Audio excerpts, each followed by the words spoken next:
페페TV에서 알려드립니다. 일본 불매운동이 시작된 지 시간이 꽤 지났지만 지금도 여전히 그 열기는 지속되고 있는 분위기입니다. 하지만 최근 유니클로에서 공짜 히트텍을 나눠주면서 공짜에는 흔들리는 모습을 보여준 것 같아 아쉬운 부분도 보여졌습니다. 그러나 일본에서 지난달 여러 경제 통계가 나오면서 우리 국민의 힘을 확인할 수 있기도 했는데요. 이번 영상에서는 일본의 방일, 한국 관광객 수의 감소폭이 더 커졌다는 것과 일본 기업들이 실적 개선의 기미가 보이지 않아 철수를 고려하고 있다는 상케이 비지의 기사를 소개해드리면서 불매운동의 성과에 대해 알아보는 시간을 갖도록 하겠습니다. 이 밖에도 1990년 전후로 세계 반도체 시장을 석권했던 일본 반도체 산업이 몰락하고 있다는 소식도 있습니다. 여러분, 일본이 수출 규제한 이유는 한국에 반도체 따라잡힐까봐 불화수소 수출 규제한 거라고 페페TV 지난 영상에서 분명히 말씀드린 바 있죠. 여러분 기억하시죠? 근데 늦었습니다.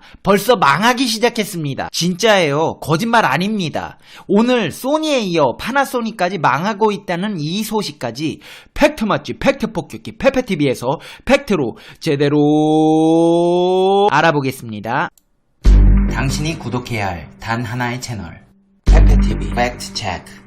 일본 불매운동이 유니클로 공짜 마케팅에 주춤한 듯 보이지만 그동안 대한민국에서 불매운동을 한 성과가 가시적으로 드러나고 있습니다. 사업 부진으로 철수와 실적 검토를 강요당하고 있는 기업도 나오고 있습니다.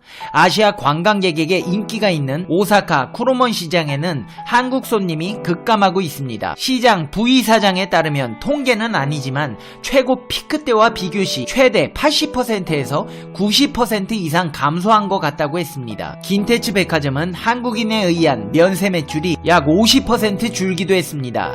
영향은 전국으로 퍼져 홋카이도 레일패스 매출 실적은 목표보다 15%에 밑돌았고 JR 큐슈 한일 고속선 이용객 수는 8월부터 3개월간 연속 전년 전월 대비 70% 감소했습니다. 일본 기업 오너드 홀딩스는 내년 2월까지 한국 시장에서 철수합니다. 오너드 홀딩스는 한국에서 주로 골프 관계 상품을 판매해왔습니다.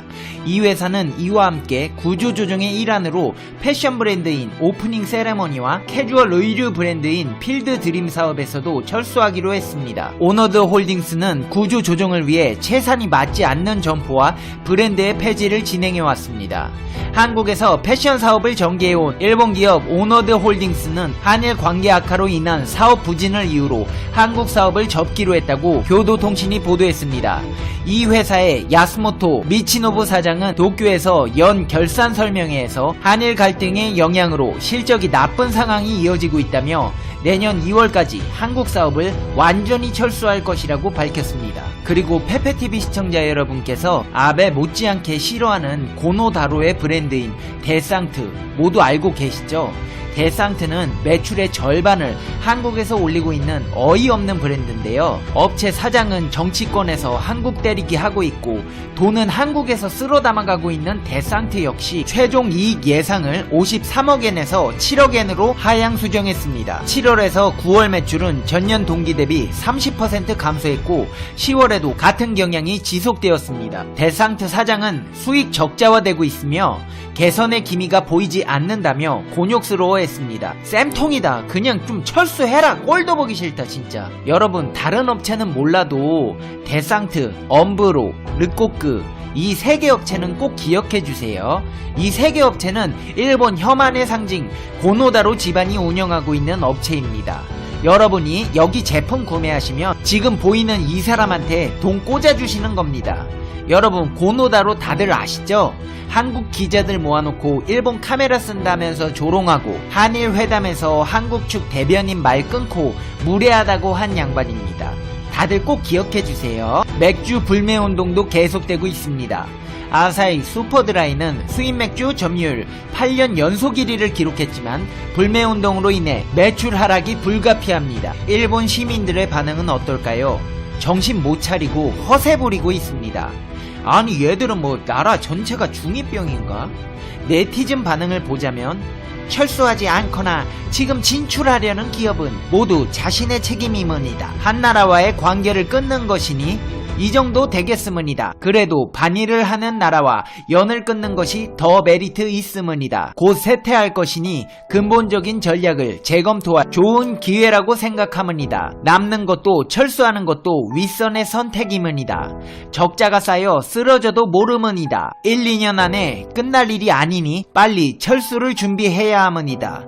느린 판단은 업적을 나쁘게 하므니다. 기대했다가 배신당하는 시대는 이제 그만해야 되므니다. 아무리 생각해도 매출이 오를 일은 없으므니다. 반일에다가 경제가 침체라 살 수가 없으므니다. 리스크가 큰 한국 말고 다른 나라로 시프트 체인지할 좋은 기회라고 생각하므니다. 들으셨다시피 철수하자는 의견들이 많습니다. 앞으로도 일본 볼매는 장기화될 전망이라 철수하는 방안이 일본 기업으로서는 적자를 면할 수 있는 방법이 되겠습니다. 유니클로야 공짜 마케팅으로 올겨울 고비를 넘기고 있다지만 공짜로 뿌리는 마케팅으로는 오랜 기간 연명할 수 없다는 걸 생각해보면 유니클로의 철수도 머지않아 보입니다. 여러분, 혹시 이번에 히트텍 받으려고 유니클로 구매하신 분 페페TV 시청자 여러분 중엔 안 계시죠? 네, 안 계실 거예요. 이렇게 일본 기업들의 매출만 줄어든 게 아니라 일본 관광지를 찾는 한국인들의 발걸음도 줄었습니다.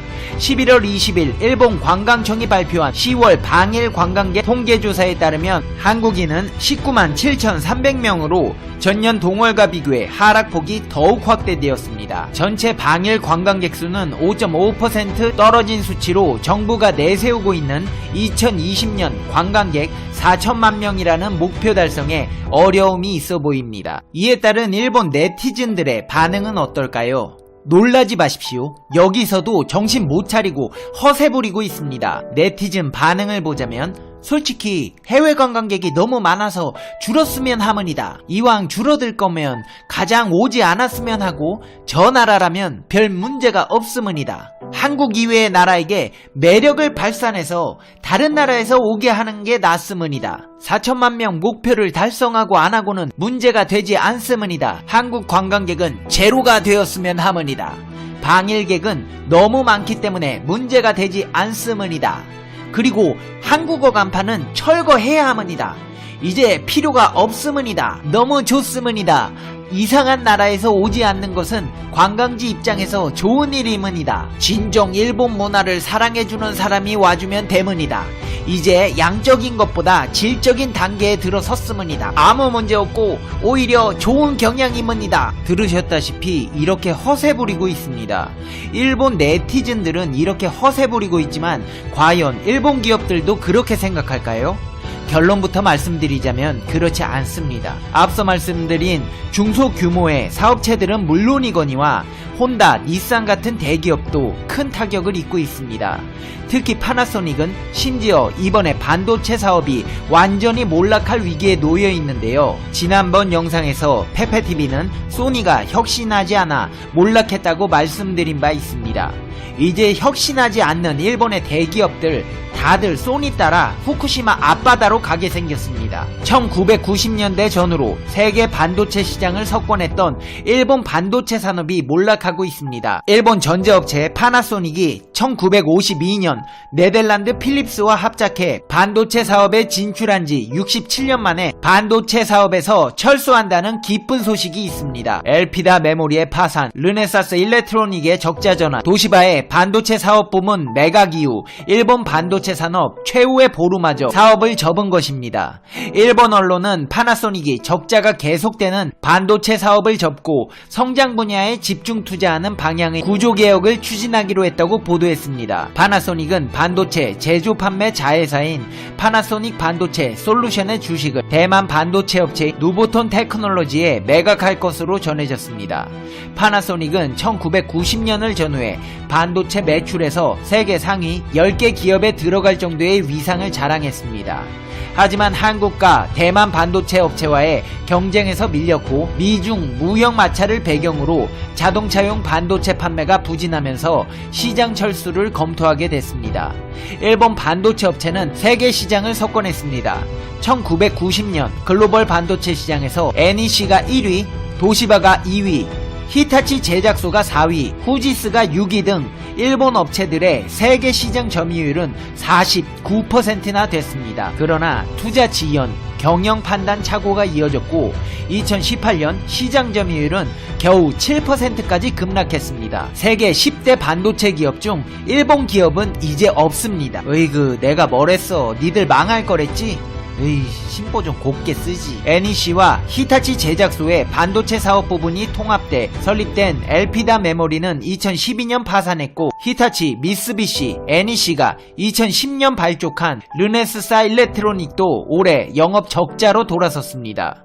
도시바는 지난해 도시바 메모리를 SK 하이닉스 등 한미일 컨소시움에 매각했습니다. 니온게이자이 신문은 그나마 존재감을 드러내는 것은 세계 이미지 센서 시장 50%를 점유한 소니 정도라고 했습니다. 그러나 소니는 전에 페페TV 영상에서 팩트체크 해드렸듯이 하얀 곡선이 뚜렷한 왕년에 잘나가던 워크맨 기업입니다. 한마디로 혁신 없는 일본의 전자기업들은 별 볼 일 없어졌다는 겁니다. 그럼 대한민국의 전자기업들은 어떨까요? 삼성전자는 경쟁사인 인텔이 CPU, 파운드리를 맡길 정도로 메모리와 비메모리 반도체 분야에서 모두 경쟁력을 키우고 있습니다. 이렇게 한국과 일본의 반도체 격차는 더 벌어지고 있습니다. 인텔이 컴퓨터, 중앙처리장치, CPU 생산을 경쟁사인 삼성전자, 파운드리에 의뢰한 것은 유의미한 실적입니다. CPU는 비메모리, 시스템 반도체 중에서도 핵심 품목으로 인텔이 삼성의 CPU를 맡긴 것은 이번이 처음입니다. 쏟아지는 CPU 수요에 버티지 못한 인텔은 자체 생산 능력의 부족을 인정하고 파운드리 사용을 늘리겠다고 밝힌 바 있습니다. 삼성전자가 경쟁사라고 할 수 있는 인텔로부터 CPU 파운드리를 받은 것은 삼성전자의 파운드리 경쟁력이 장기적으로 개선될 수 있다는 계기가 될 것으로 보이고 있습니다. 삼성전자는 최근 IBM과 엔비디아, 퀄컴의 시스템 반도체까지 위탁 생산하며 2030년 파운드리 1위 목표에 한 발짝 다가서고 있습니다. 일본 언론은 이런 현상에 대해 어떻게 생각하고 있을까요? 교도통신은 파나소닉의 반도체 사업 매각에 대해 한국과 대만 업체가 성장하면서 일본의 반도체 산업의 경쟁력이 떨어졌다며 파나소닉의 철수로 더욱 경쟁력 저하가 빨라질 것이라고 전하고, 일본 반도체 기업들이 하나 둘 사라져가는 상황에서 한국 반도체 기업들은 비메모리 시장 1위까지 노리며 격차를 벌리고 있다고 덧붙였습니다. 으이그 이제 알았어요. 제가 일본 기업들 다 망할 거라고 했잖아요. 그러게 일본 기업 여러분들 페페TV 미리미리 구독 좋아요 좀 하고 모르는 거 있으면 댓글로도 물어보고 그러지 그러셨어요. 늦었어요. 늦었어. 소 잃고 외양간 어떻게 고치냐고 하면 뭐 방법 있겠습니까? 이제 페페TV의 결론 듣겠습니다. Conclusion. 페페TV. 파나소닉 사장님, 제가 전에 소니 영상 올린 것 좀 미리 보지 그러셨어요. 반도체 완전히 시원하게 해 드셨네. 이제 다른 사업 알아보세요. 방사능 물질 없애는 친환경 사업 같은 거. 물론 돈은 안 되겠지만 그래도 대한민국에 피해주면서 이렇게 바다로 흘려보내는 것보다는 낫잖아요? 아베한테 사업 장려 같은 것 좀 받아봐요. 아니다, 그 양반이 줄 리가 없지, 그 짠돌이가. 암튼 모르겠고 아베 탓이니까 그냥 책임지라고 한번 해보세요. 페페TV 시청자 여러분은 어떻게 생각하세요? 페페TV는 여러분의 생각이 궁금합니다. 댓글로 여러분의 생각을 남겨주세요. 이제 12월입니다. 지난 1년간의 기억들을 정리하시면서 좋았던 일은 추억하시고 안 좋았던 일은 빨리 잊으시는 시간 가지시면서 메리 크리스마스 되시기를 바라겠습니다. 다음 영상에서 봬요. 안녕.